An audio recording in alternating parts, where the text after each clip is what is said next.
불쌍한 방앗간 젊은이와 고양이.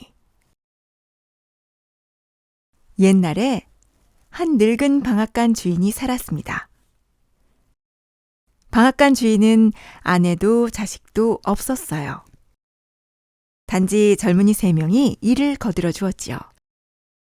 그렇게 몇 년을 같이 살았는데 어느 날 주인이 말했습니다. 나도 이제 늙었어. 이제 그만 난로가에 앉아 쉬고 싶구나. 떠나라. 제일 좋은 말을 데려오는 사람에게 방앗간을 물려주겠다. 대신 방앗간을 받으면 죽을 때까지 나를 모셔야 한다. 3번째 젊은이는 심부름꾼이었는데 다른 2 젊은이들에게 멍청이 취급을 받았답니다. 2 젊은이는 3번째 젊은이가 방앗간을 차지하는 일은 있을 수 없다고 생각했어요. 물론 3번째 젊은이도 방앗간을 차지할 생각은 꿈에도 하지 않았지요. 3 젊은이는 함께 길을 떠났습니다. 마을 앞을 지나가며 2 젊은이는 어리석은 한스에게 말했어요. 넌 여기 남아도 돼. 어차피 평생 가도 말을 못 찾을 테니까. 하지만 한스는 같이 갔습니다. 3 사람은 깜깜한 밤에 어느 동굴에 이르자 잠을 자려고 동굴에 들어갔습니다. 똑똑한 2 젊은이는 한스가 잠들 때까지 기다렸다가 한스가 잠들자 몰래 달아나 버렸습니다. 2 사람은 멋지게 잘 해냈다고 생각했어요. 하지만 좋지 않을걸요. 다음 날 날이 밝자 한스는 잠이 깼습니다. 그런데 깊은 동굴 속에 누워 있잖아요. 한스는 사방을 둘러보고 소리쳤어요. 세상에, 여기가 어디지? 한스는 벌떡 일어나 동굴에서 나왔습니다. 한스는 숲으로 들어가 걸으며 생각했어요. 나만 혼자 두고 둘이 가버렸구나. 대체 어디서 말을 구한담? 생각에 잠겨 터벅터벅 걷던 한스는 조그만 얼룩고양이를 만났습니다. 고양이는 다정하게 말을 걸었어요. 한스, 어디 가니? 넌 날 도울 수 없어. 한스는 이렇게 대답했죠. 그러자 작은 고양이가 말했어요. 네가 뭘 원하는지 다 알고 있어. 멋진 말을 갖고 싶지? 나하고 같이 가자. 7년 동안 충실한 하인으로 일해주면 멋진 말을 한 필 줄게. 그렇게 멋진 말은 본 적이 없을걸? 한스는 생각했어요. 이상한 고양이야. 하지만 고양이 말이 사실인지 확인해보자. 얼룩고양이는 한스를 마법에 걸린 작은 성으로 데려갔습니다. 성에는 얼룩고양이의 시중을 드는 작은 고양이들밖에 없었어요. 작은 고양이들은 쪼르르 쪼르르 잽싸게 계단을 오르내렸는데 즐겁고 명랑했죠. 저녁이 되자 식탁에 앉았습니다. 고양이 3이 음악을 연주했어요. 한 마리는 콘트라베이스를 켰고 또 한 마리는 바이올린을 켰어요.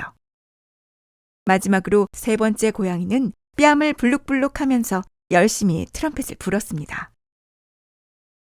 식사를 마치고 상을 치우자 얼룩고양이가 말했어요. 한스, 나하고 춤추자. 한스는 대답했죠. 싫어. 난 고양이하고는 춤추지 않아. 지금까지 한 번도 그런 적이 없어. 그러자 얼룩고양이는 작은 고양이들에게 말했습니다. 침대로 모셔라.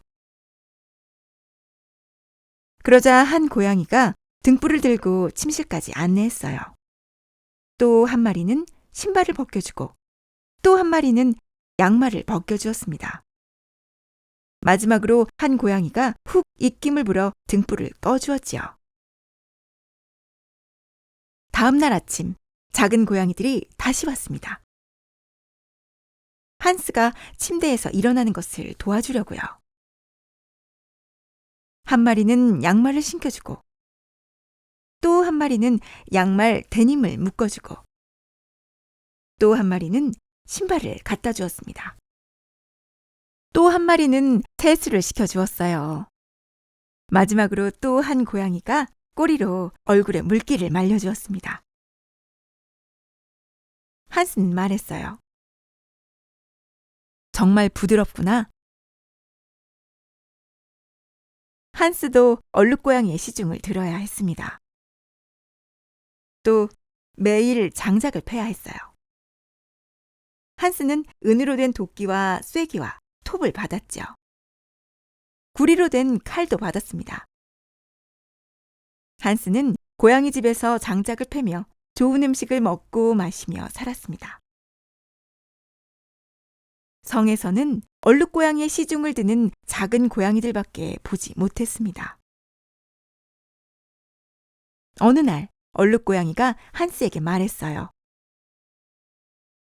내 풀밭에 가서 풀을 베어 말려라. 얼룩고양이는 은으로 된 낫과 금으로 된 숫돌을 주었습니다. 나중에 꼭 돌려달라고 하면서 말이에요. 한스는 시키는 대로 했어요. 그리고 일을 마치자마자 낫과 숫돌과 마른 풀을 가져왔습니다. 한스는 얼룩고양이에게 아직도 품삯을 줄 생각이 없느냐고 물었습니다. 얼룩고양이가 대답했어요. 아직은 안 돼. 일을 하나 더 해야 해. 여기 목재며 도끼며 곱자며 그 밖에 필요한 것이 다 있어. 모두 은으로 되어 있지. 이것을 가지고 먼저 작은 집을 한 채 지어라. 한스는 집을 다 짓고 나서 말했어요. 시키는 대로 다 했는데 아직 말을 받지 못했다고요. 시간은 반년밖에 안 된 것 같은데 어느새 7년이 훌쩍 흘렀습니다. 얼룩고양이가 말을 보고 싶으냐고 물었어요. 한스는 대답했죠. 그래. 얼룩고양이는 작은 집의 문을 열었습니다. 윤이 반지르르 나는 멋진 말 12필이 서 있었어요. 한스는 뛸 듯이 기뻤습니다. 얼룩고양이는 먹을 것과 마실 것을 주면서 말했어요. 집으로 가. 말은 나중에 줄게. 사흘 후에 내가 뒤따라갈 텐데 그때 끌고 갈게. 한스는 길을 떠났습니다. 고양이가 길을 가르쳐 주었지요.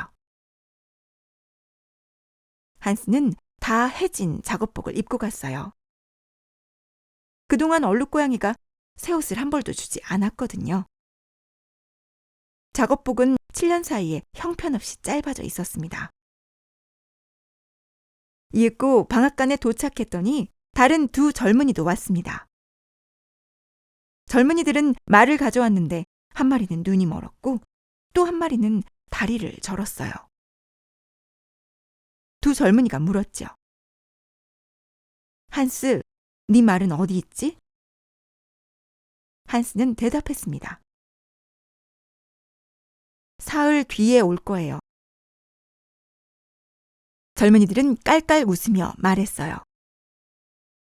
그래, 한스. 어디서 구했든 진짜 제대로 된 말이겠지?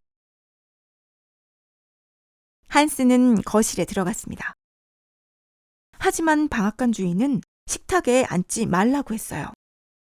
다 해진 누더기를 입고 있어서 누가 오면 창피하다고요. 한스에게 먹을 것은 조금 주었습니다. 저녁이 되어 잘 시간이 되었지만 젊은이들은 한스에게 침대를 주지 않았어요. 그래서 한스는 할 수 없이 거위우리에 들어가 딱딱한 집 풀 위에서 자야 했습니다. 어느덧 아침이 되어 눈을 떴더니 벌써 사흘이 다 지나갔습니다. 말 6필이 끄는 마차가 도착했어요. 모두 윤이 자르르 흐르는 멋진 말이었죠. 하인이 7번째 말을 끌고 왔습니다. 바로 불쌍한 방앗간 젊은이 한스에게 줄 말이었죠. 화려하게 차린 공주님이 마차에서 내려 방앗간에 들어왔습니다. 공주님은 불쌍한 한스가 7년 동안 섬겼던 작은 얼룩고양이였답니다. 공주님은 방앗간 주인에게 심부름꾼 청년이 어디 있느냐고 물었어요. 방앗간 주인은 대답했죠. 그 녀석은 방앗간에 들일 수 없었어요. 하도 누더기꼴이라서. 지금 거위우리에 누워있지요. 공주님은 당장 한스를 데려오라고 했습니다. 불려온 한스는 몸을 가리려고 작업복을 움켜쥐고 있어야 할 지경이었어요. 하인은 화려한 옷을 꺼냈습니다. 그리고 한스를 깨끗이 씻긴 다음 그 옷을 입혔습니다. 그러자 한스는 멋진 모습이 되었어요. 글쎄, 임금님 못지 않았다니까요. 공주님은 다른 두 젊은이가 데려온 말을 보자고 했습니다. 그런데 한 마리는 눈이 멀었고 다른 한 마리는 다리를 절었어요. 공주님은 하인에게 7번째 말을 데려오라고 했습니다. 그 말을 보자 방앗간 주인은 말했어요. 이토록 훌륭한 말이 방앗간 마당을 밟은 적은 없었다고요. 공주님이 말했죠. 이것은 3번째 방앗간 젊은이의 말이다. 그러자 방앗간 주인이 말했어요. 그럼 방앗간은 한스의 것입니다.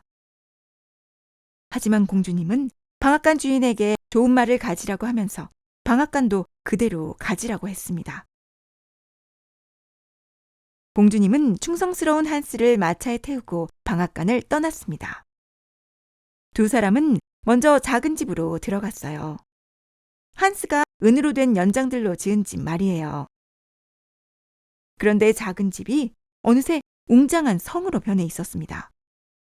성 안의 물건은 전부 다 금과 은으로 되어 있었고요. 공주님은 한스와 결혼했습니다.